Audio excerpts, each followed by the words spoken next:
Hello world, and thanks for listening to Master English with Tim. I'm Tim, and I'm here every Monday to help you learn English grammar, vocabulary, and pronunciation in depth and detail, and without ever hurrying. In this week's English vocabulary episode for B1, B2, and C1 students, I am going to tell you about 5 words from the NGSL, or New General Service list, which is a list of the 2,809 most used words of English. The NGSL focuses on words from academic, written, and formal English. In other words, these are words that make you sound smart. Okay, like I said, we have 5 words to learn today. These 5 words have a total of 20 different meanings. Now, students often think that each word has 1 or 2 meanings, but that is wrong. Words typically have more meanings or functions, and knowing more of them will help you to understand more advanced English and to express yourself with more detail. So they will help you understand better and speak better. Our first target word of the 5, our first target word of the episode is 1,831, bother. That's B-O-T-H-E-R, bother. Bother has 3 meanings as a verb and 3 as a noun, so 6 total. The meanings are all pretty similar to each other. So, verb meaning number 1 out of 3. Let's start with verbs. Verb meaning number 1 out of 3 is to cause someone to feel upset, worried, or displeased. Basically, to make somebody feel bad. 3 examples. 1. It doesn't bother me anymore when I see that most of my hair is gray. 2. Yes, it bothers me when you forget to lock the door. 3rd and last. Some of the jokes you told at the party bothered people. Okay, verb meaning number 2 out of 3 is to make it difficult or impossible for someone to do what they are trying to do. 3 examples. 1. Yes, it bothers me when you call me 5 times a day. I have to work. 2. The wind at the beach was bothering us, so we went elsewhere. 3rd and last.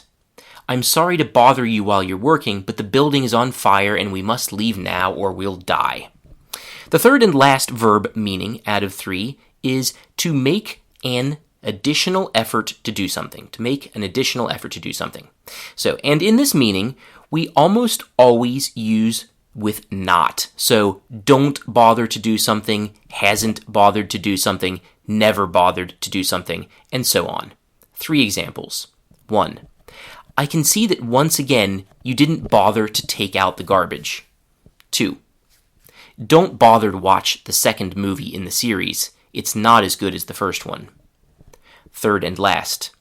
Don't bother to get a master's degree if you can earn money with the skills you have now. Okay, now let's move on to noun meanings of bother. We have 3 of them. The first of the 3 is a situation in which people have become upset, often without a good reason. 3 examples. 1. What's the bother about? Why is everyone so upset? 2. So some kids stole a bicycle without knowing it belonged to the mayor. I don't see what the bother is about. 3rd and last. There was a big bother when they discovered the whole swim team was taking steroids. Okay, the second noun meaning of bother is an inconvenient task or responsibility. 3 examples. 1. It's such a bother to go to the office. Why can't we work from home? 2.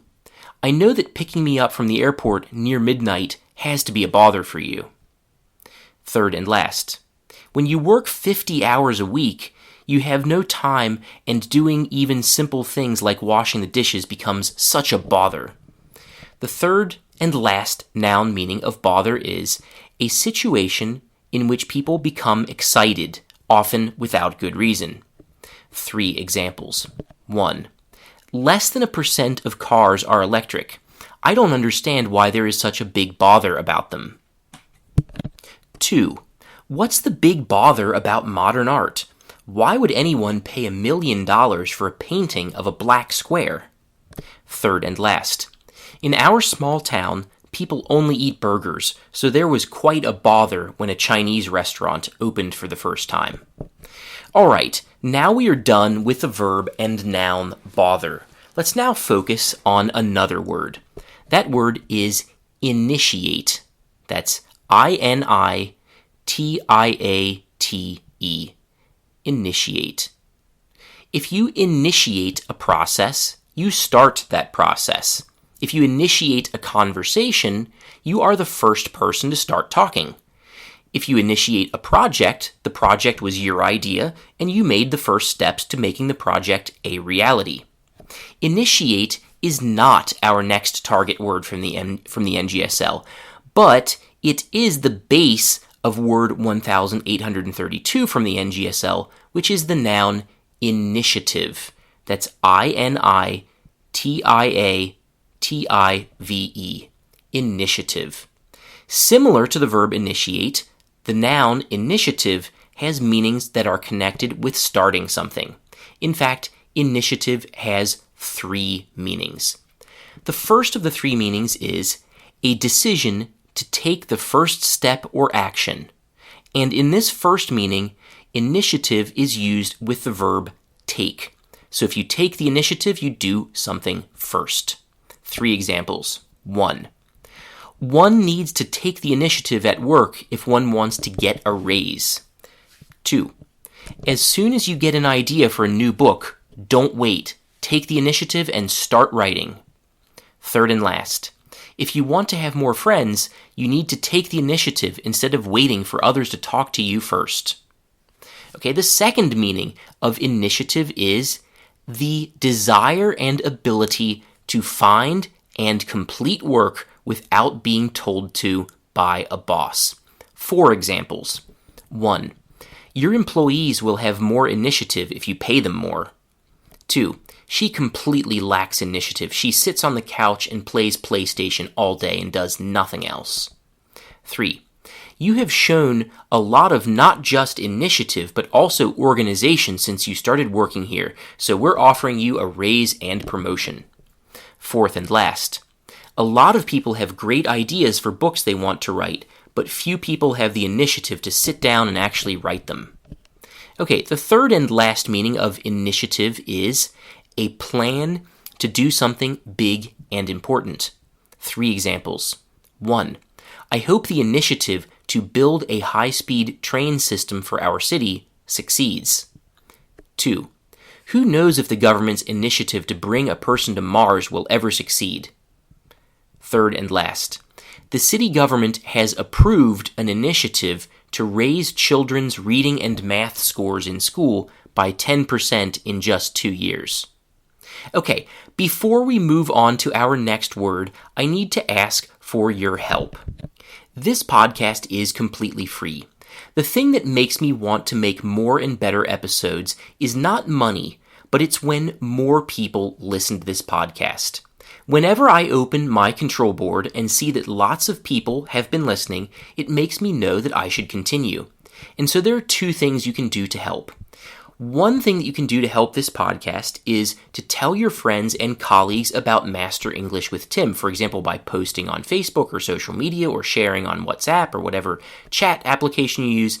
And the other thing you can do is to write a positive review of Master English with Tim on Apple Podcasts or CastBox or wherever you listen to me. I will be so grateful if you do either or both of those things. Okay, that's all the help I'm asking for. All right, let's move on to our next word from the NGSL, 1833, diet. That's D-I-E-T. It has 3 meanings. 2 are nouns and 1 is a verb. The first of 3 meanings and the first of 2 nouns is the food and drinks a person typically consumes. 3 examples. 1. I have a very healthy diet. I eat lots of fresh vegetables and few carbs and fat. 2. In the wintertime, my diet gets worse and I exercise less. 3rd and last. A lot of doctors nowadays are recommending the Mediterranean diet, which has lots of fresh vegetables, nuts and olive oil, and limited amounts of animal products like milk and fish.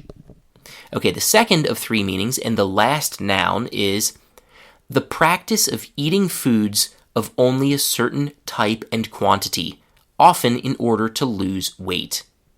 In this meaning, we use it with the preposition on. So, go on a diet, be on a diet, go off a diet. Also, put someone on a diet. 3 examples. 1. I'm on a diet, so I can't drink soda or eat candy. 2. Anthony is on a high-protein diet because he's a bodybuilder. Third and last. My doctor put me on a special diet after he saw that I have high blood pressure. The third and final meaning, and the only verb of diet, is to eat less food in order to lose weight. 3 examples. 1. Dieting requires a very high level of discipline. 2. I stopped dieting but started exercising a lot more. Third and last. It's January 3rd, so a lot of people are still dieting. Okay, let's move on to our fourth word from the NGSL for this week. Word 1834, motion. M-O-T-I-O-N, motion. We have 2 meanings from everyday life. One is a noun and one is a verb. The noun meaning from everyday life is the changing of location or position. A synonym of motion is movement. 3 examples. 1. There is absolutely no motion on Sunday mornings in our small town. 2. The German scientist Johannes Kepler discovered the laws of motion of the planets around the sun. Third and last. Experienced athletes like baseball players and golfers waste no motion when they hit the ball. Okay, we use motion in the same meaning with the preposition in. So, in motion. If something is in motion, it is moving. 3 examples. 1. Do not attempt to exit the vehicle while it is in motion. 2. As soon as the boat was in motion, I began to feel sick. Third and last. The passengers started to get out of the train while it was still in motion. Okay, let's continue a bit with this expression, in motion. We can use the expression in motion with other verbs. If we put something in motion or set something in motion, it means we make something start moving or start happening. 3 examples. 1. With a hard push, we set the large stone in motion down the side of the mountain. 2. The child's disappearance set in motion a desperate search across several states. Third and last.